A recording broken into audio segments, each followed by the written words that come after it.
Praise the lord. ఈరోజు Bible ధ్యానం ఒకదానికొకటి వ్యత్యాసమైన శ్రమలు. దేవుడు ఆ విశాలము చేసి విశాలము క్రింది జలములను విశాలము మీది జలములను వేరుపరపగా ఆ ప్రకారమాయెను. ఆదికాండము 1వ అధ్యాయము 7వ వచనము. దేవుడు జలముల మధ్య ఒక విశాలమును కలిగించుటయే కాక విశాలము క్రింది జలములను విశాలము మీది జలములను వేరుపరచెను. ఈలాగు జలములు వేరుపరచబడినవని ఎరుగుట ఎంత గొప్ప ఆదరణనిచ్చెను. విశాలము మీద జీవించు వారి శ్రమలు అనగా పరలోకమందు ఉన్నతములో నివసించు దేవుని బిడ్డల శ్రమలు విశాలము క్రింద వసించు దుష్టుల లేక లోకుల శ్రమల నుండి ఎంతో వ్యత్యాసమైనవి. సామాన్యముగా క్రింది జలములు ఉప్పుతో నిండినవిగా ఉండుట వలన బరువుగా ఉండును.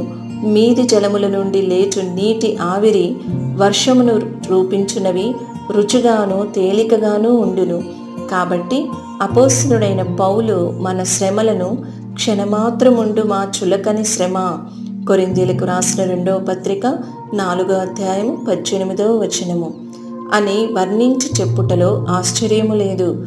ఎందుకు క్షణమాత్రమని చెప్పబడినది? అవును, ఆవిరి ఏ క్షణములోనైనను చల్లదనము వలన వర్షముగా క్రింద కురియుట మూలముగా అదృశ్యమైపోవును. మీది జలములు ఒక క్షణపాటు ఉండగా క్రింది జలములు ఏ మార్పు లేకుండా కలకాలము అలాగే ఉండును. అలాగే దేవుని బిడ్డలకు ప్రభువు రాకడలో లేక పరమగృహమునకు తమ పిలుపు అందుకొనినప్పుడు వారి శ్రమలన్నీయూ త్వరగా గతించిపోవును. కానీ పాపుల విషయమైతే అంతులేని సముద్ర జలము వలె ఈ భూమి మీద జీవించు కాలములోను మరణము తరువాతను వారి శ్రమలు అధికమగుచు వారి జీవితములను మృంగివేయుచునే ఉండును. సముద్ర నీటి జలములు బురదను మైలను పైకి వేయుచు అందరికీ ఒక శాపముగా మారుచుండగా విశాలము మీది ఆవిరి వర్షపు జల్లులుగా మారి దీవెనకరమగు వర్షముగా ఎండిన భూమిని చల్లబరుచుచు వృక్షములకు నీళ్లను సరఫరా చేసి భూమి మీద ఉన్న సమస్త జీవరాశుల దప్పికను తీర్చుచున్నది. కావున ప్రియ దేవుని బిడ్డ, బాగుగా గ్రహించుము.